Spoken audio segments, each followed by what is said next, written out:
Hello, vinyl community, and Happy New Year! Happy New Year! Happy 2025 to everybody. And I hope the new year brings you lots of vinyl and all your vinyl dreams come true. Just wanted to say that. So it is a brand new year, and because of that, we have the usual thing that happens in the vinyl community. Um, the vinyl tag has been put out, and I would like to give my response to the prompts from that vinyl tag. It's put out by Pretty Green Vinyl Guy, and it's covers. There's only one question really specific with last year. The others are just interesting questions and getting stuff from your vinyl collection. So thing, the first prompt is, what is your best purchase for 2024? And I had quite a few different purchases from 2024 that I really like, but one in particular is not vinyl, and that is the box set of Neil Young's Archives #1.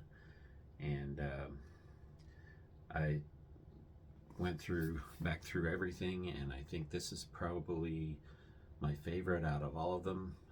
This has got really a great collection of CDs, 10 in all, and they're all put inside here. What you've got is a collection of outtakes um, from the first part of Neil Young's career. It's got some of his early recordings from some of the different bands he was with, like Buffalo Springfield, and his first, and some outtakes, some cuts off of those first few albums that he put out. And there's also about half of the CDs in here are unreleased live shows too. So a very good collection, and I would have to say probably my most favorite purchase for the year. So prompt number 2, 50 years later, what is the best album that was released in 1974? So 50 years ago from 2014 or 2024, it was 1974. And of course, you probably guessed what mine is. King Crimson's Red. This was, in my opinion, the best album put out that year. A lot of critics really like this album, and it's a favorite of a lot of people. A lot of people consider their first album their best, but I think this was King Crimson's best, and also the best album put out that year. So there it is. Prompt number 3, an album that defines a genre. So that sets a pretty high standard for certain genres, and the album I'm going to show, I think, didn't only kind of define the genre, but it also set a bar for it. Now, there were other post-rock bands that came out before Godspeed You Black Emperor. Not very many, but there were a few. But their debut album, F Sharp A Infinity, is the name of this one. And in my opinion, this set the bar for post-rock music. This is probably my favorite album in the post-rock genre from one of my favorite bands, Godspeed You Black Emperor. This one is just an amazing. It's kind of hard to call them songs. A lot of Godspeed You Black Emperor's music kind of runs together. If you're familiar with them, you know what I'm talking about. But this one, just probably my favorite of all the post-rock albums. Number 4, the best band from your home country is the next prompt. I would have to go with, again, shouldn't be much of a surprise, but My Morning Jacket. And this is their last studio album that they've put out a couple of years back. This is the self-titled album, My Morning Jacket. Great album. Usually their albums are consistently good, and I've always enjoyed them very much. Jim James is one of my favorite artists, and My Morning Jacket, my favorite band. And this is on clear vinyl. Number 5, an artist you miss dearly. One artist that we've lost to COVID actually, was John Prine. I miss him quite a bit. I mean, his last album he put out was great. Pretty much most of his albums were great. John Prine, one of my favorite songwriters. This is his album Storm Windows. And wrote a lot of songs that some people have done covers of as of late. I know back in the 70s and the 80s that he probably didn't have as many followers, but thank goodness, the last years of his lives, last years of his life, he was more popular. He got more followers. People started to recognize his music for what it was. Great songwriter, John Prine, and I absolutely miss him. Number 6, the best live album in your collection. I would have to go with Talking Heads' Stop Making Sense. Absolutely love this live recording. This is the extended remaster of it, and just absolutely love Talking Heads' Stop Making Sense. I think it's one of the best concerts ever, one of the best recorded concerts, I should say, and one that I always enjoy listening to. Next on the list, number 7, you just got dumped. What album are you going to put on? Well, I like to put on something that makes you think a lot. When something bad happens, and getting dumped I would consider being pretty bad, I guess. I don't mean necessarily something depressive, but something that just gets your mind off of what you're doing, of what happened. And I'd have to put down Kate Bush's Ariel. Just absolutely love this beautiful album, and I've always loved Kate Bush's music anyway, and I always think, okay, well, if I lost a significant other or somebody left me for whatever reason, Kate Bush was always the one I would turn to. I think I always had kind of a fantasy about that.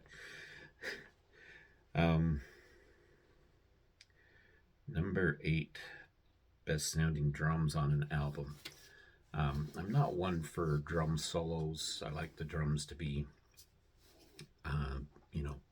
a significant part of the music, of course. But if we're talking about albums with drum solos in, there's one in particular that I think has got a great drum or drum solos in it. And it's mostly because it doesn't just include drums, but all kinds of percussion. And that would be Santana's Moonflower. This is an album that's half studio and half live. I always loved this album. This was the album that got me into Santana back in the day. Some of the percussion and the drum solos in this are just amazing, and becomes part of the music. It's not just a solo thrown in there to show off somebody's talent, even though the percussionists in Santana, and especially on this album, are definitely talented, but it's music in itself. So I would have to say Santana's Moonflower for that one. Number 9, favorite artists that belongs to 2 or more bands. So a lot of you probably know that I picked up a bunch of albums from The Clash just not too long ago, and that would have almost qualified for my favorite purchase. Great band, The Clash, and I love their albums. And it almost beat out Neil Young, but not quite. But The Clash, Joe Strummer is one of my favorite artists that belongs to more than one band. And, you know, of course, Jim James from My Morning Jacket is, but I've mentioned him so many times that I thought I would go with somebody else this time. But we got The Clash. This is Sandinista. But he was also with Big Audio Dynamite, which is another favorite band of mine.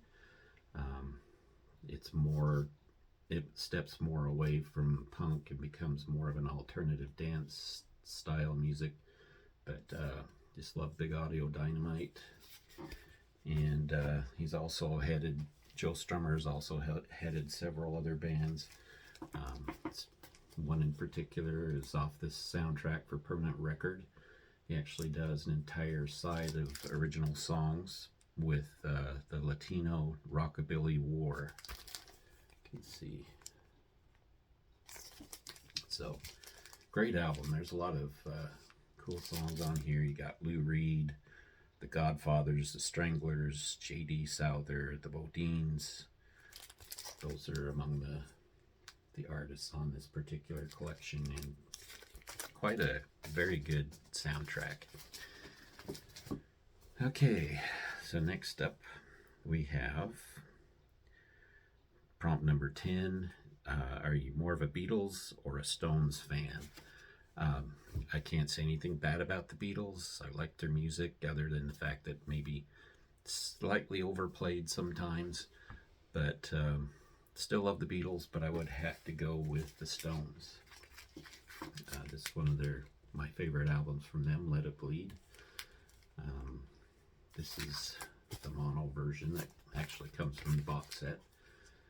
And so I would definitely have to go with the Stones.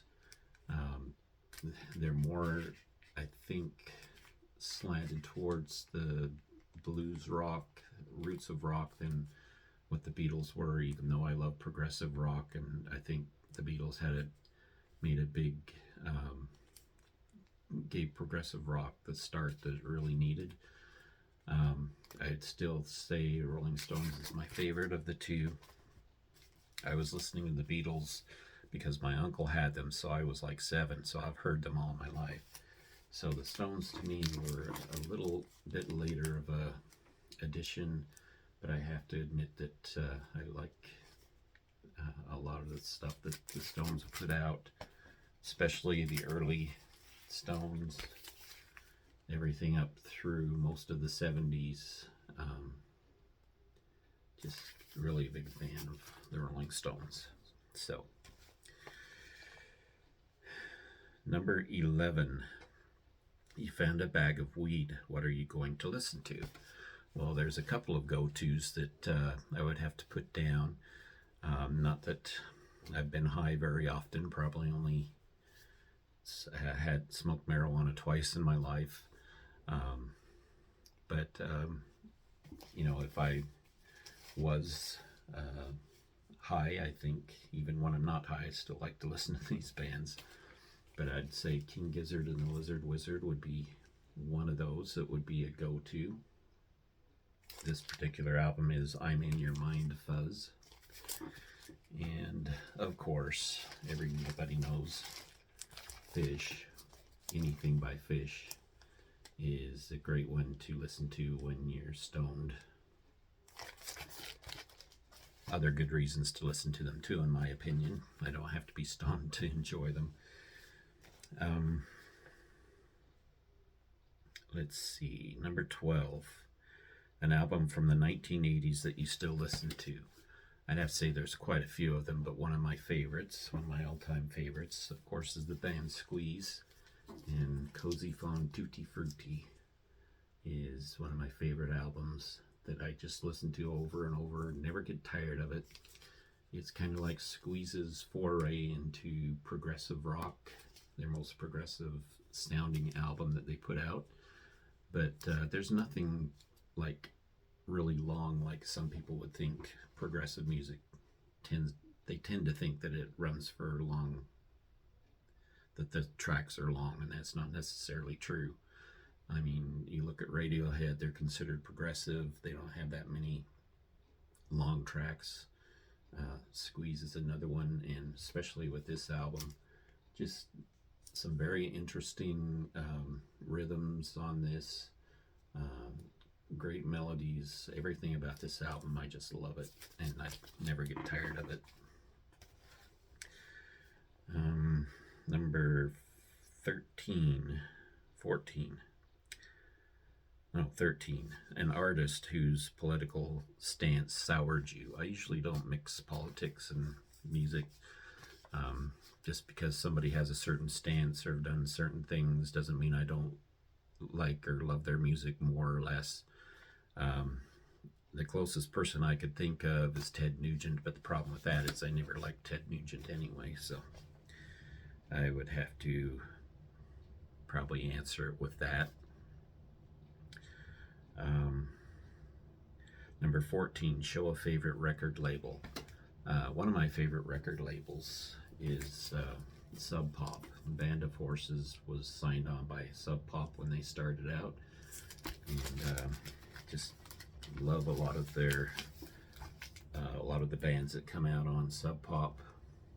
They did a lot of indie folk like Band of Horses. They also did a lot of grunge and punk. So I've always liked artists on Sub Pop. I've always liked the artists on Constellation Records too. They're label out of Montreal. This particular album is from Silver Mount Zion, and this is the album called Horses in the Sky. Great music. It's made up of individuals from Godspeed You Black Emperor, who also records on Constellation Records. Constellation Records does a lot of experimental music, post-rock, electronic, and they also do some contemporary folk music, but I've always enjoyed listening to what they put out, and they're usually artists that you don't hear so much about. But and their labels are never consistent. They usually do custom labels for all of their different artists. So there's 2 record labels. Number 15, a run of 3 great singles. I wanted to go off of with a band that had 3 great singles all on one album, one right after the other. And that was Guns N' Roses' Appetite for Destruction. 3 great singles came off of this one: Welcome to the Jungle, Paradise City, and Sweet Child of Mine are the 3 big singles, one right after another. So number 16, an RSD purchase that you consistently listen to. Big fan of this band, and Record Store Day, I would have to go with Hawkwind's debut album. Just a great album. I always love listening to great space rock, and one that I'm always putting on. So I would go with that one. I don't do a lot of Record Store Day sales for different reasons, usually because their timing is off. It's not that I haven't found stuff I would get, but I've never been out there on Record Store Day. That one I actually picked up after. You usually find better deals after anyway, so that's why I usually wait around. Number 17, if you could be reincarnated, who would you come back as? I would have to say I'd come back as David Gilmour from Pink Floyd. This was one of Pink Floyd's albums that was released after Roger Waters left, so it's pretty much all David Gilmour. Great album here. Probably the best of his best of the albums he put out while Roger Waters left. This is called The Division Bell, and this is of course a later remaster on blue vinyl. This one is probably one of the most valuable records in my collection, I think, because it's really gone up in value. I don't know if it's because of the blue vinyl or what. There are other remasters out there, but this is the one that seems to have increased in value. But David Gilmour would definitely be the one I would come back as. He's had a very successful career. He's got the reputation of being an excellent guitarist. His style is his own. You can always tell when David Gilmour's playing in most cases. And so that's who I would pick. Number 18 is the best 3 lines in a song. So there are a lot of lines I would say are great. I had a real hard time with this one, but I finally picked out a song off of that Godspeed You Black Emperor album that I showed earlier. And there's kind of a, I don't know if you'd call it a spoken word section. It is sort of in one part on there. The first track on there is called The Dead Flag Blues. And just some great lyrics. Almost poetry, but I'll read you some of those. The skyline was beautiful on fire, all twisted metal stretching upwards, everything washed in a thin orange haze. I said, kiss me, you're beautiful, these are truly the last days. You grabbed my hand and we fell into it like a daydream or a fever. Just very apocalyptic style album, especially with that track leading the entire album. Can't recommend that album enough if you can get your hands on it. Number 19 is an album you never get tired of. This album's been out for a long time. I listen to it over and over and never get tired of it. And that would be Ambrosia's debut album.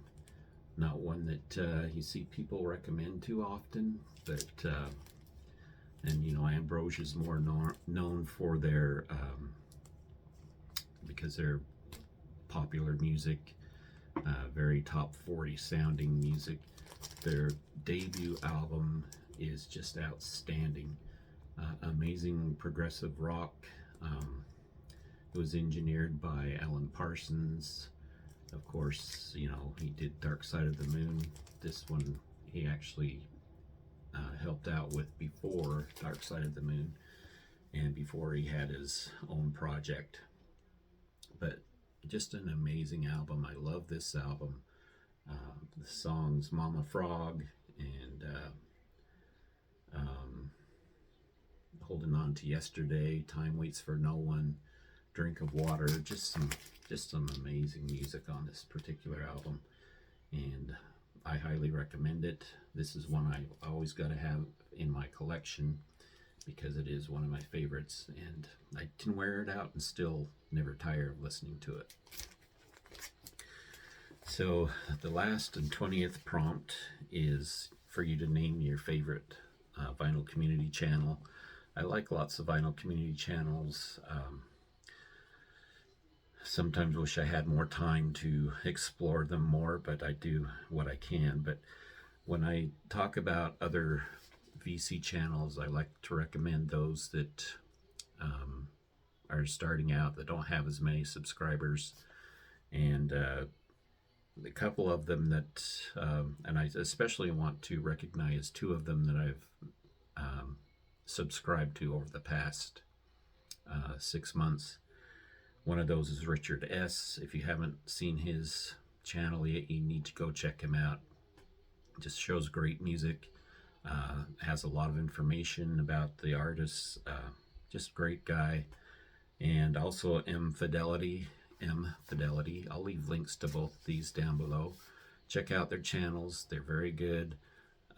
They're very knowledgeable. They love their music, and I don't know why they just don't have more subscribers than they do. So go help them out. Give them a subscribe, and thank you very much for watching. I'd liked watching everybody's vinyl tags, even though I don't always get a chance to comment on all of them.